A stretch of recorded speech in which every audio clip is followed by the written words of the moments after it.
बिस्मिल्लाहिर्रहमानिर्रहीम। अस्सलाम वालेकुम स्टूडेंट्स।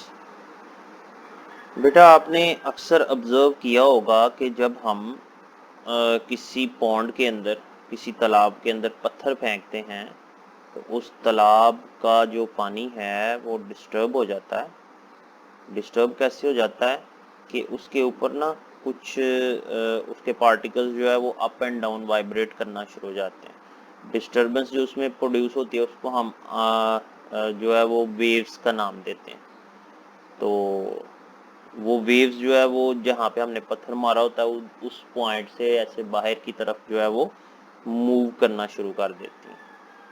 तो बेसिकली किया क्या आपने उन पार्टिकल्स ऑफ द वाटर को डिस्टर्ब कर दिया है और उनको वाइब्रेटरी मोशन में ले आए हैं।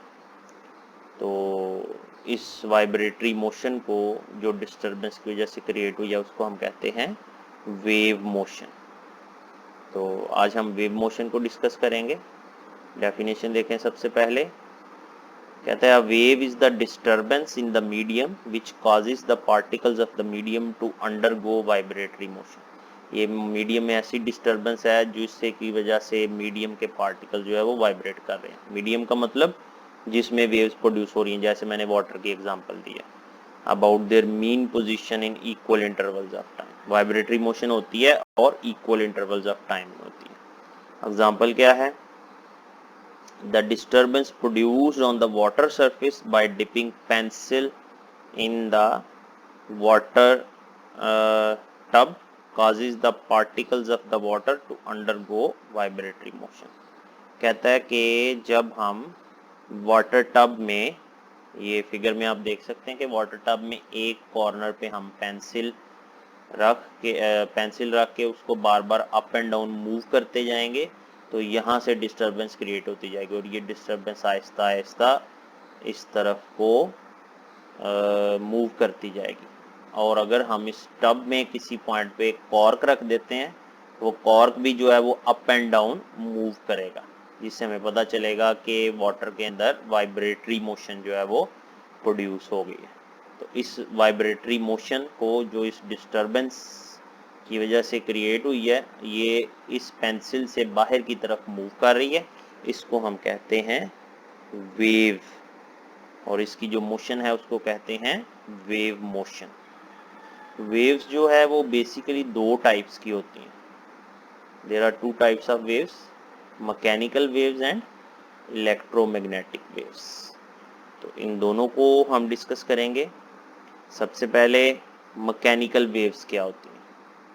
मैकेनिकल वेव्स हम ऐसी वेव्स को कहते हैं जिनको ट्रैवल करने के लिए मीडियम रिक्वायर्ड होता है। The waves which require any medium for their propagation। Medium ना हो तो ये प्रोपोगेट नहीं कर सकती, एक जगह से दूसरी जगह नहीं पहुंच सकती। जैसे वाटर के अंदर वेव्स प्रोड्यूस हो रही हैं तो वाटर इज अ मीडियम।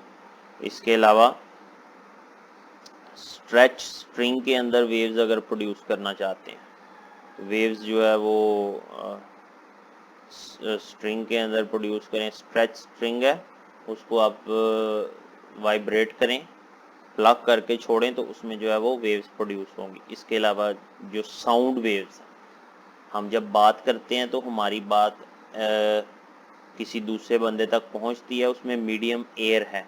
अगर एयर ना हो तो साउंड वेव्स जो है वो ट्रैवल करके एक पॉइंट से दूसरे पॉइंट तक नहीं जा सकती। तो ये तीनों एग्जांपल जो है वो मैकेनिकल वेव्स की एग्जांपल। तो वो वेव्स जिनमें मीडियम चाहिए तो उनको मैकेनिकल वेव्स कहते हैं। दूसरी टाइप है इलेक्ट्रोमैग्नेटिक वेव्स। इलेक्ट्रोमैग्नेटिक वेव्स कौन सी वेव्स होती हैं? Waves which do not require any medium.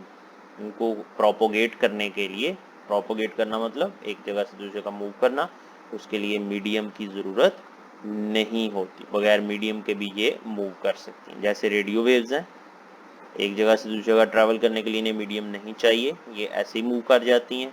इसके अलावा हीट और लाइट वेव्स, सन से हमें हीट और लाइट की वेव्स की सूरत में आ रही है। और ये वेव्स की सूरत में किस तरह से आ रही है? बगैर किसी मीडियम के, क्योंकि ज़मीन और सन के दरमियान में स्पेस भी है, स्पेस में कोई मीडियम नहीं। इसके अलावा एक्स रेज भी जो है वो इलेक्ट्रोमैग्नेटिक वेव्स हैं और टेलीविज़न की जो वेव्स हैं ये भी इलेक्ट्रोमैग्नेटिक वेव्स की ही एग्जांपल्स हैं। अच्छा, इलेक्ट्रोमैग्नेटिक वेव्स की डिटेल जो है वो अभी हम यहाँ पे डिस्कस नहीं करेंगे, ये आने वाले चैप्टर्स में इसकी डिस्कशन फर्दर होगी। अभी हमारा जो पॉइंट ऑफ कंसर्न है वो मैकेनिकल वेव्स, हमने मैकेनिकल वेव्स को जो है वो डिस्कस करना है। मैकेनिकल वेव्स की फर्दर आगे 2 टाइप्स हैं, एक है लॉन्गिट्यूडनल वेव्स और दूसरी है ट्रांसवर्स वेव्स। तो इनको अब हम बारी बारी जो है वो डिस्कस करेंगे, लेकिन अगले लेक्चर में। तब तक के लिए अल्लाह हाफ़िज़।